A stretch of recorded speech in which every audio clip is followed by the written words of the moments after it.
Hi everyone, I'm here today with John Christmas, who used to work at Parex Bank of Latvia. He blew the whistle on Parex for fraud in 2005 and as a result had to flee from Latvia and has been moving between Western Europe and the United States ever since. John, how does your experience tie in with Russia and specifically the issue of the fossil fuel industry in Russia? Since 1991, Russia and Latvia are supposed to be independent countries. Unfortunately, due to the influence of organized crime groups emanating from the KGB and from Gazprom, this is not really the case. The ports of Riga and Ventspils and also the local banks in Latvia have been dominated by these organized crime groups.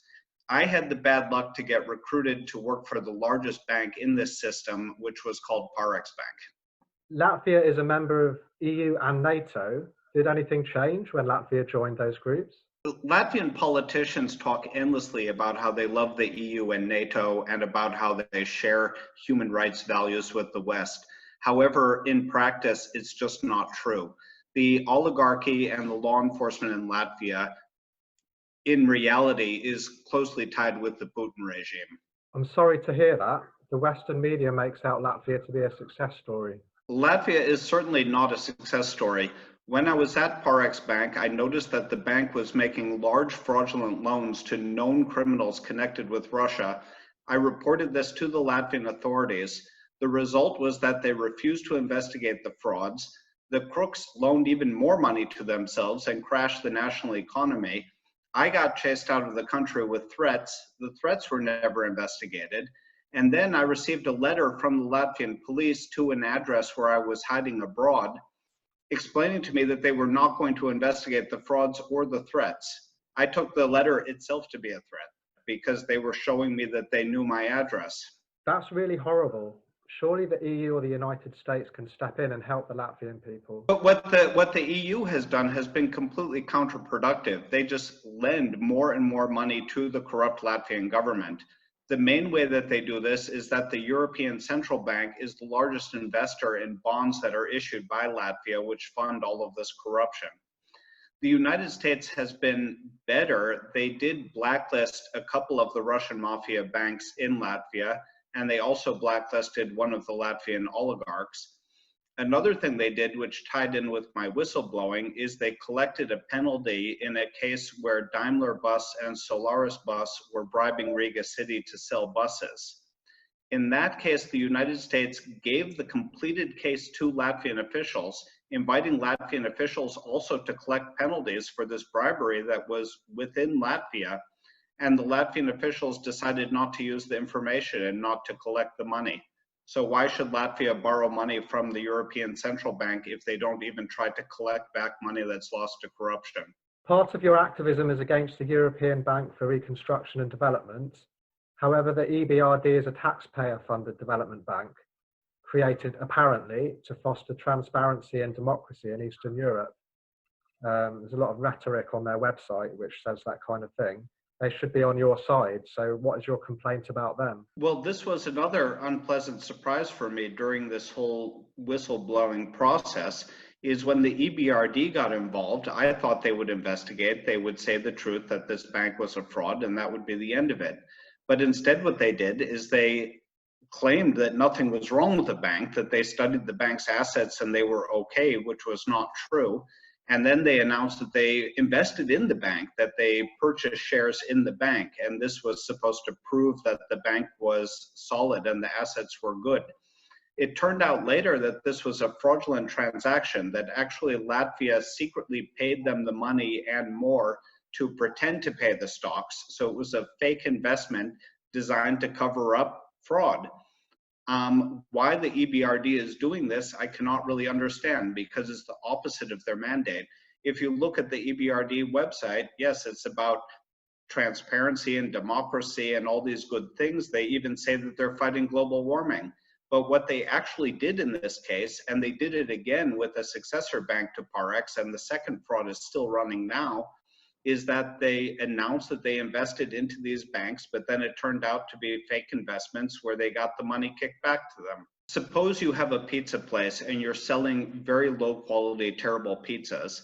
And suppose you want to fool people in the community that these pizzas are really great, you could pay an actor to come to your pizza place and pay a lot of money to buy a pizza and then to walk out smiling and talking about how wonderful this pizza is.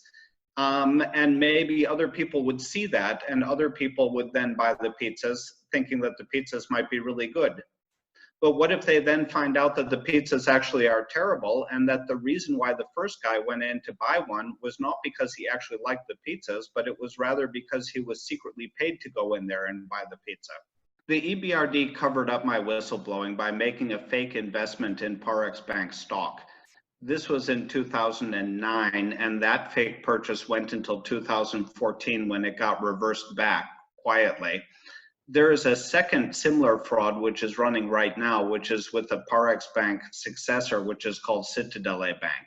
That fraud still has not been reversed back. The biggest group of people who get ripped off are actually all European taxpayers, because the government bonds of Latvia are the biggest ripoff of all, because Latvia was funding the deposit withdrawals at Parex. So the Latvian taxpayers were paying to have people withdraw the deposits. And then Latvia put that to the European Union by funding it by selling bonds to the European Central Bank.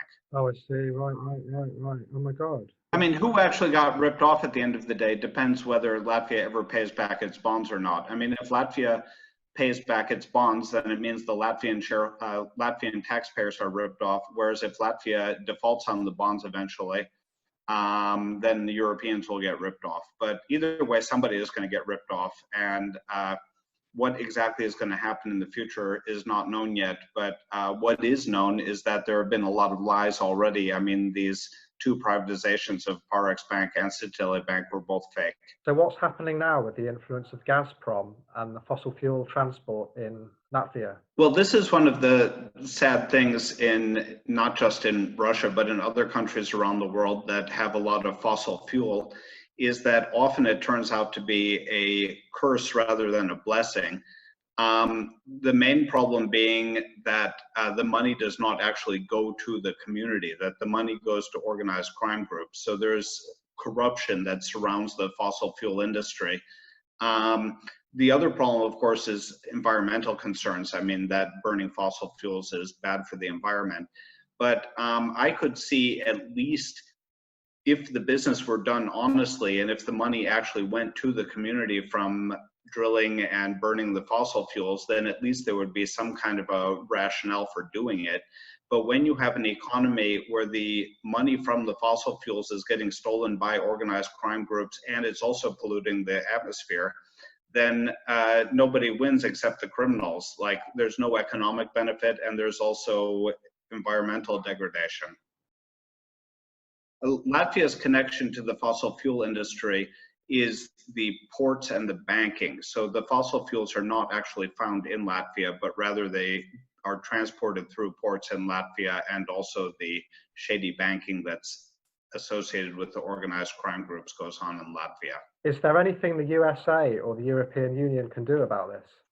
One example of a specific case where the European Union or the United States or both of them could take action is the current Prime Minister of Latvia, who is one of the people who's been running a cover-up campaign against my whistleblowing for all these years, was discovered to have received 6 million euros from Cyprus, and the person involved was a Russian linked to Gazprom.